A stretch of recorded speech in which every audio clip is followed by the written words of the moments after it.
dropping in. We'll wait.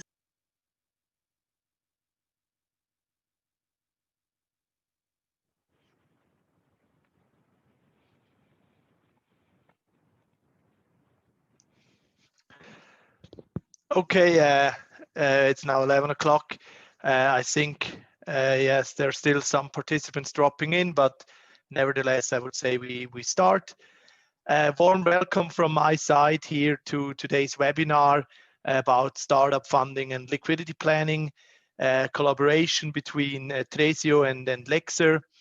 TRESIO here today represented by the CEO, Tobias. He will do the first bit in his expertise, and after that I will tackle the topic from a more legal perspective. So after he has talked about what types of funding there are and what you really need, how to plan and report on autopilot, yeah, we will look at the legal topics. Maybe before we go into the topics, some organizational points. We will record this session here today, so we can make it available to those who were not able to join the live session. And as already wrote in the chat section by Tobias, we will do a Q&A after the session. So feel free to send your questions in the chat or write them down, and then we answer them after the talk. So I will gladly hand over to Tobias now, and enjoy. Yes, thank you very much. Very warm welcome also from my side. I'm co-founder and CEO of TRESIO. We're a cash flow planning solution, and that's what cash flow is also what we look at now, to look at the whole funding company and financing, different ways of financing a company, more from a cash flow point of view. So if you think about financing a company, you basically have three main ways how it's possible to be done. Number one is funding a company through your own business activities. We typically talk about that. I've mentioned the word bootstrapping. You might have heard that.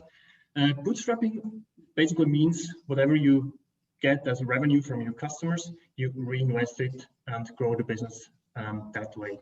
Of course, for you as an entrepreneur, it's like the highest independence that you can have over your business. So you have no one who gives you capital. You're not dependent on anyone.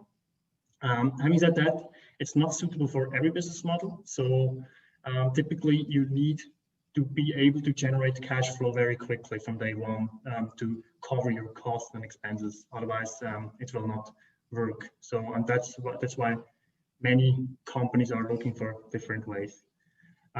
Even if you can do it, it's great. However, be aware that the growth process might take a bit longer without external funding.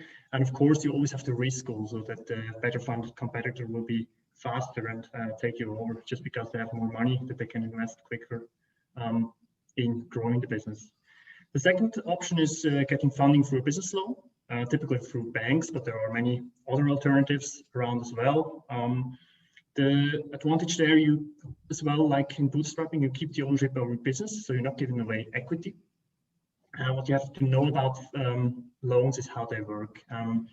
So a business loan is typically only possible and makes sense if, for example, if you're taking 100,000 loan, you have to be able to generate more cash flow that equals this amount that you have taken plus interest. So because you have to repay this loan, and not only repay the loan but also pay the interest, which can be very high depending on which stage you are and what securities you can provide.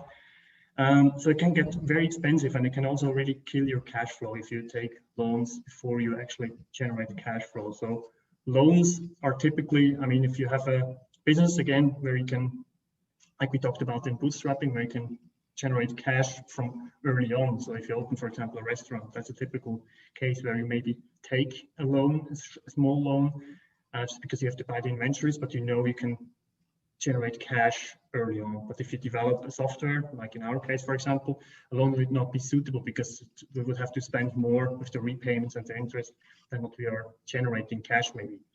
So yes, we see that. Also, with loans, you should be very careful as a founder, because typically you don't have any value in the business, or not much, that you can give as security. So lenders would most likely ask you for personal guarantees, and there I would be really careful, especially in the early days, because if things go bad, you're not only losing your business, but you also have debt on a personal level that you have to repay. So I'll be careful on that. A third way is getting funding through equity injections. And that's also what we will elaborate more during this webinar. Your balance sheet is strengthened, so it's positive to have equity in the balance sheet, obviously. And this way, like 99% of the businesses, or 99% of the businesses, don't go that road. But if you are one of the startups, typical startup cases where you have like a very cash intense business model that require high investments upfront before you are able to cash in and generate revenues later on, this is probably the option you want to go. Beware that you give away control, and also be careful with the terms. That's the part that Michele will cover after that. If you look at quickly what funding makes with your balance. So this one is the bootstrapping model. You see you spend before you actually generate revenues. So it's like I said, typical startups, it's not feasible because you usually have investments before you earn cash. On the business loans, you have the advantage that you have the cash upfront, but again, the interest and repayments can really eat a lot of that cash. Like if you're not earning money and you take 100,000 loan over 5 years, you will spend 20% of that loan every year just to repay the loan actually. So it doesn't make sense before you're earning cash. The third part is equity funding. Here you have the big advantage that you also get the funds in advance, and it can really 100% of it can be used to develop the business and not to repay anyone. Now, talking about cash flow, it's very important to keep some sort of bootstrap mentality and be careful with the money, even if you have funding and even if you have a lot of funding. I mean, I've seen many companies and I've been part of one myself. I'm not as a founder, but I was part of that. And it's crazy how fast you can spend like really big amounts of money. So even if you have a multi-million funding, keep some sort of bootstrap mentality and focus on spend control from day one. That's really important. To be careful about subscriptions that you do. Like, doesn't have to be the most fancy office maybe, and things like that, because you can really, even if you have high funding, you can really run out of cash really fast, because mostly investors would want to invest that money to growth. So you're under some pressure to invest the money as well, and that can become dangerous over time. So always keep some reserves, cash reserves for bad days, for bad times. That's advice here. Also, if you have your first customers, always try to agree on upfront payments with them. That makes a lot of sense. It's a great way also to grow a business. So you have your first pilot customers, not only negotiate about the price maybe, but also really focus on how to structure the cash flow over that pilot phase to make sure that your customer pays you, if possible, upfront or in recurring intervals, so that you can, with this cash flow that coming in from these first customers, pay you development of your product actually. Having said that, really important also, and I see it in a lot of businesses doing wrong, focus on a collection process. Make sure as soon as an invoice is due that you also send that invoice to the customer, not 9 months later. And keep up, like if they don't pay you on time, call them, write emails, be nice, but make sure that that money comes into your bank account as quick as possible. On the other hand, you should pay your bills that go out as late as possible. I'm not saying overdue, but really use, if you have 30 days payment terms, use that 30-day payment terms just to keep the cash longer in your business. Very important also to understand the difference between profit and cash flow. We'll come to that in a minute. And just also advise, get help managing your money early on. Most founders are not born financial people, and that's totally okay. You have other stuff to do. Get a specialist, in-house or external, but who really can support you with the planning. And you can also use tools like TRESIO, of course, who can take you some of the work for you as well. Now, what is also important to understand is how revenue, profit, and cash flow interpolate. So we have here an example. We have revenues of 1.28 million, some expenses, doesn't matter where they go, and a net profit of 80,000. But this 80,000 does by far not mean that you will have this amount on your bank account at the end of the year, because there are always things that are not part of the P&L. So for example, or they are P&L, but not on your cash account. So for example, if you're writing off your inventory, or you maybe sold a lot of things, but they didn't pay their bills, so it's still debtors and not on the bank account. This negatively affects the cash. Of course, on the other hand, if you have to pay your bill faster, it also has a negative impact on cash, and you don't see that difference in your income statement right away. And there are even things like loan repayments that I mentioned at the beginning, or equity dividends, or also if you receive for equity, that you don't see in the profit and loss statement at all, but they still have a very high impact on your cash flow. So out of this 80,000 surplus, which is great to present to the investors, can actually very easily be a negative cash flow of 30,000, and you have to be aware of that difference between revenue, profit, and cash flow. Planning cash flow is really key. There are 9 out of 10 bankruptcies are a direct result of liquidity issues, which is not surprising. What is surprising, or might be surprising, though, is that 2 out of 3 companies who go out of business actually have a profitable business model at their liquidation. They just don't manage to get their cash on time on the bank account, and that's really something that you have to be aware. There are some phases that are typically can be critical to really be a bit alerted. Typically in the early days, we're well aware that we have risks, right? We know that money is scarce, so we have maybe spending control, we have this bootstrap mentality. But what I often see is, as soon as there is money around, maybe with a first bigger equity around, like spending control is many companies no topic anymore. And that's really face a very big risk to fail, because you have a lot of pressure to invest that money to really acquire business. But your business model is maybe not that balanced out yet. So the risk of burning a lot of money without real progress is really very big when you maybe don't realize it. So really focus on cash flow management, like really from early on. There are tools that can help you with the planning as well as reporting your KPIs. It's not only the cash flow, but also other KPIs. First tip on KPI reporting to investors, be consistent with it. So focus on like those key performance indicators that really matter to your business. Determine how you evaluate them and stick with it. That's really important. And then the second step should be to find systems and tools to automate this reporting process early on. Like in our example, for example, I used Excel spreadsheets to calculate how many customers we have, how much revenues we make with them. It was a mess. And even if we had only like 30 customers at the time, I spent hours every month to calculate this. And then a customer of mine actually told me about the chart module. So we have our subscriptions on Stripe. So we integrate this with chart module, and it has everything there within minutes. So it costs something, but it really helps you to automate things and focus on other stuff. So getting tools and systems to automate any kind of reporting really makes sense from very, very early on. And it will also help you in talks with investors or bankers. If you can tell them that you have systems in place and you can show them the nice graphs, it just makes a much different impression than if you have some Excel spreadsheets, which will never be consistent over a long time. Also, automation, of course, save you time, can really make you more efficient, and also reduce errors that you might have if you do it manually. Having said that, of course, we ourselves are such a tool as well. We are focusing really on the cash flow and liquidity planning. What TRESIO, the beauty about TRESIO is it really integrates with your accounting system, so it takes a lot of the manual work from that side already. Plus, we have all automations and forecast capabilities built in, so most of them rule-based, so it can really take a lot of work with your planning.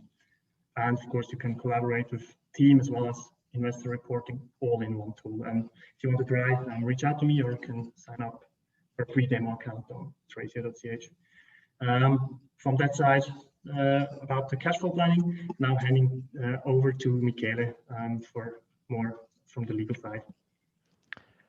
Yeah, thank you very much. I will now also share the presentation. I think you need to enable the presentation quickly, Tobias. Yes. Okay, should work. Yep. So there we are. So now I want to tackle similar topics from the legal point of view, as said by Tobias. I think it is important to note that there is a Greek saying, you must spend money to make money. But for a startup to be able to spend money, you first must have money. And on the basis of a typical startup life cycle, I want to first show you where we typically see bootstrapping and where outside money comes in. And then also this leads us to where a well-negotiated term sheet is really important. So the typical life cycle of a startup, we like to divide it into 4 stages. We have the pre-founder stage. So this is where you develop your idea, you are looking for partners to co-found with and work towards the incorporation of your company. At that stage, most of the ventures are bootstrapped and don't really require any outside money. No, the second stage then is the incorporation stage. This is where, in our experience, a lot of times friends and family help out to actually incorporate the company and get it off the ground. And as mentioned by Tobias, most startups or most companies, they will stay at that stage, and that's also a good thing for them, because their business case simply does not require any outside funding, so they can remain the ownership. However, a tiny fraction are the so-called scalable high growth startups that are here in the later stage. This is where professional investors come in and they also negotiate more seriously. It is also the stage at which you will inevitably have to give away shares of your company or ownership of your company to an investor. But this might also be valuable for you, because besides money, investors usually also provide valuable know-how and network that can actually help you grow your company even quicker. And 100%, so if you do not let anyone in and you fail, you have 100% of your company, but 100% of nothing is still less than 17% of a big company. So to summarize this startup life cycle, as already said by Tobias, only a tiny fraction will require outside funding. And for those, a well-negotiated term sheet can make a big difference. So what actually is a term sheet? A term sheet is the first agreement between the founders and an investor, and it contains all the key terms and conditions of the deal that is proposed. So what's the value of your company? How much money will the investor invest? And what preferential rights will you have to give away to an investor to secure his money? The terms of a term sheet, we like to divide them into 2 categories. There is the money category on the one side, which determines how much money is put in and what monetary preferences an investor get. And then on the other side, there are the control term or the power terms that determine the power structure of your company, or impact the power structure of your company. So if we look at the money terms first, I would like to focus on 3 important clauses. the valuation and the investment amount first. This determines how big of a stake you will give away to the investor. Second, the liquidation preference. This can have a significant impact on who gets what in case of a sale of the company, for example. And then also at the anti-dilution protection. This is important because it can lead to a significant dilution of the founders, or an unwanted dilution. So this is why this clause is also really important. So from an economic point of view, the valuation and the investment amount are the most important terms that you will negotiate with an investor. And with the valuation, we have unfortunately seen too many discussions and confusions amongst founders and investors, because they did not make clear whether or not they were talking about the pre-money or the post-money valuation. The pre-money valuation of your company is simply the value before the investor has invested any money. And then the post-money valuation is the pre-money valuation plus the invested amount. So if the parties did not clarify which valuation they meant, and they simply said, well, we agree on a valuation of 1 million Swiss francs and an investment amount of 500,000, then the investor could very well argue the 1 million is the post-money valuation. So for my 500,000 investment, I will receive 50% of the company. This is done by dividing the investment amount by the money valuation. The founder, on the other hand, would argue that the 1 million agreed in the term sheet meant the pre-money valuation. So the post-money valuation would be 1.5 million, and the investor would only receive 33%. This is why it is key and really important to be crystal clear in negotiating which type of valuation you are talking about. The liquidation preference clause, the importance of this clause cannot be overstated, because the liquidation preference in the end defines what shareholders or what the shareholders receive in case of a sale. The liquidation preference protects an investor if the company is sold, for example, at the lower valuation. So if you make a really simple example, if an investor invests 500,000 Swiss francs into your company and receives a 10% stake for that, and the founders decide the next day to sell the company for 500,000 Swiss francs, then the investor with his 10% stake would only receive 50,000, and the remainder would go to the founders. So the liquidation preference clause protects the investor against, I mean, it's an unrealistic and extreme example, but against such scenarios. The liquidation preference clause has two components. There is the preference, which means a 1x preference means that the investor will first receive 100% of his investment back before the remaining shareholders receive anything of the proceeds. And participation part means that if that's also agreed, the investor can double dip, so he can also participate in the remaining proceeds.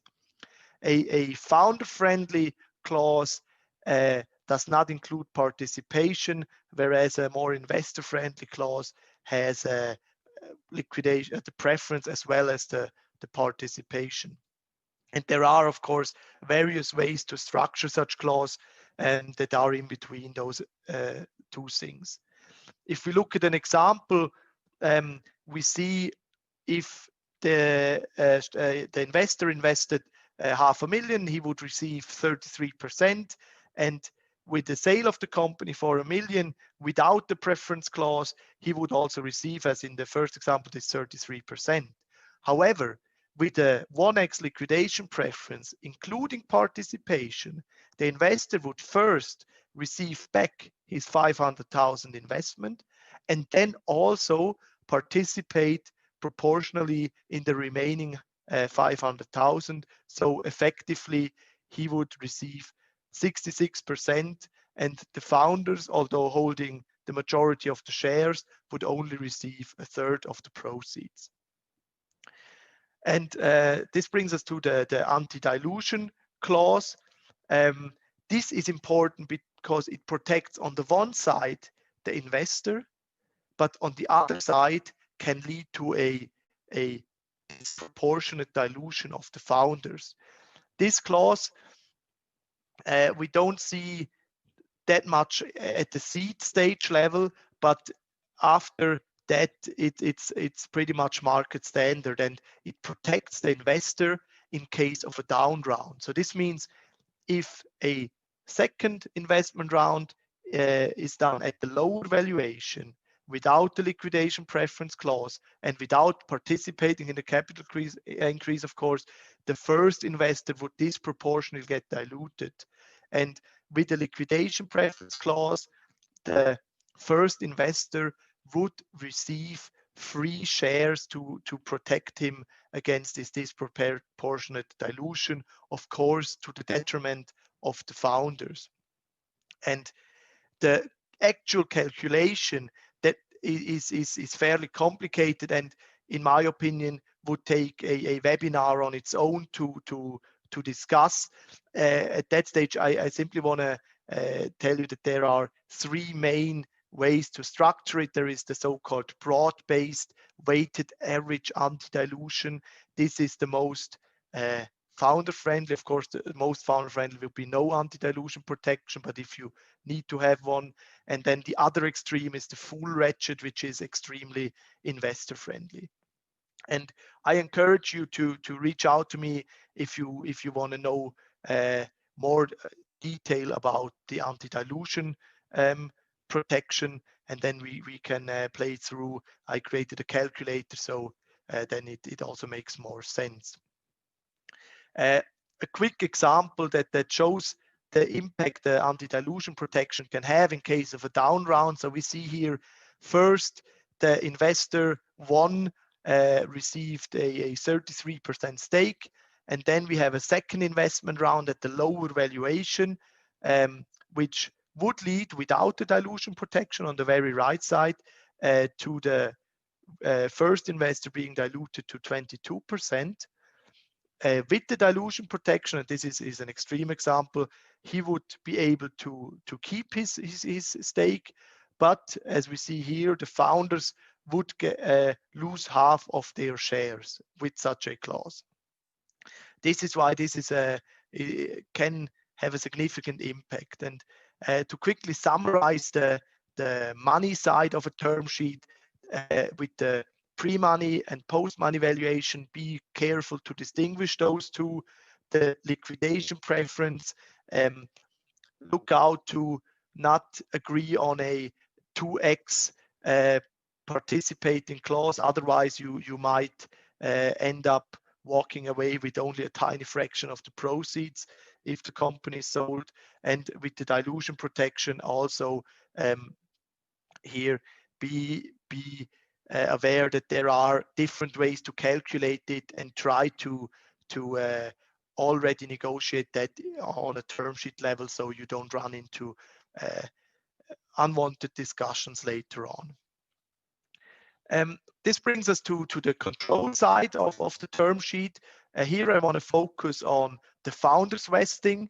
This is an important clause because it can also lead to a scenario at which a founder walks away with nothing. And then we have the transfer restrictions, absolute standard in every shareholder agreement.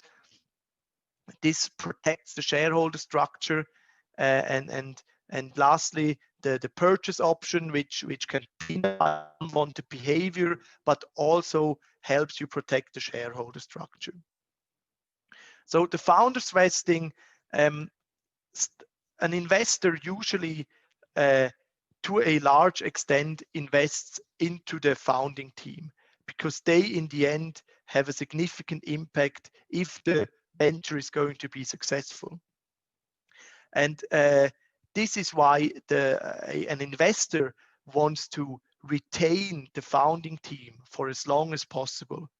And with the founders vesting clause, the founders will have to earn their shares over time.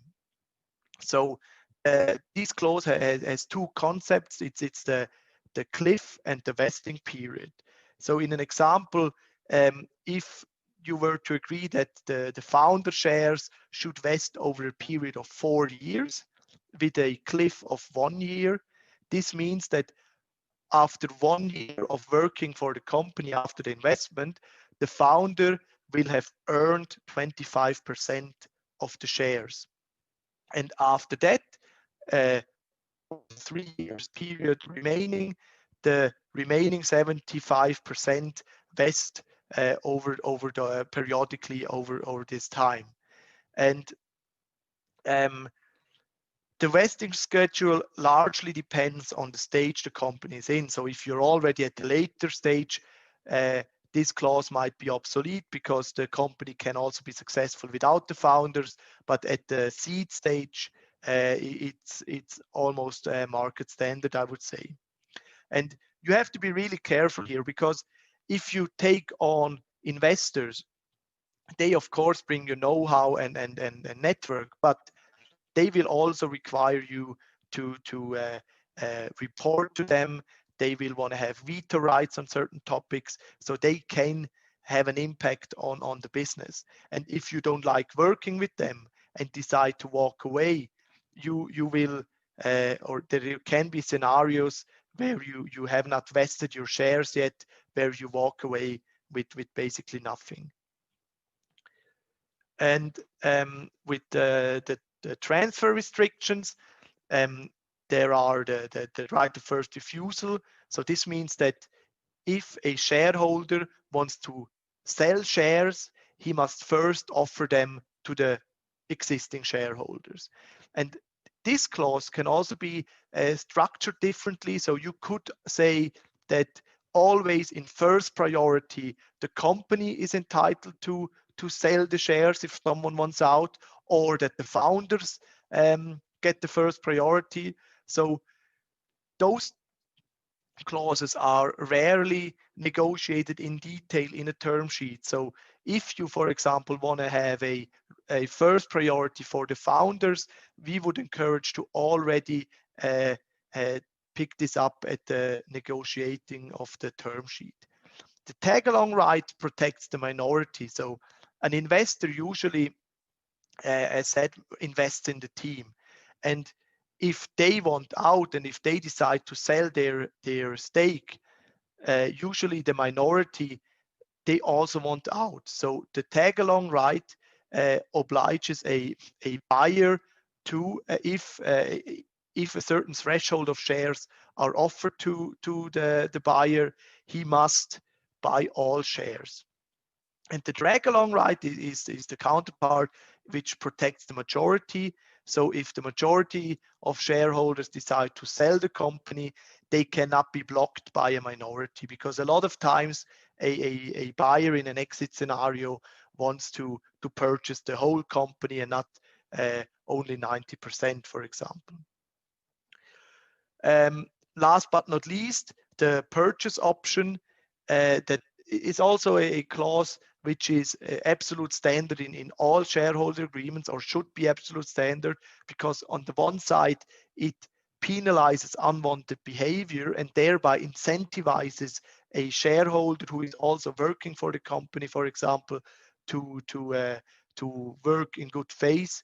So if he were to commit, or she were to commit, a criminal act against the company, usually this triggers the purchase option, and the remaining shareholders can purchase all the shares at nominal value, for example. And here you can also have it structured differently, so that there is a priority amongst the shareholders.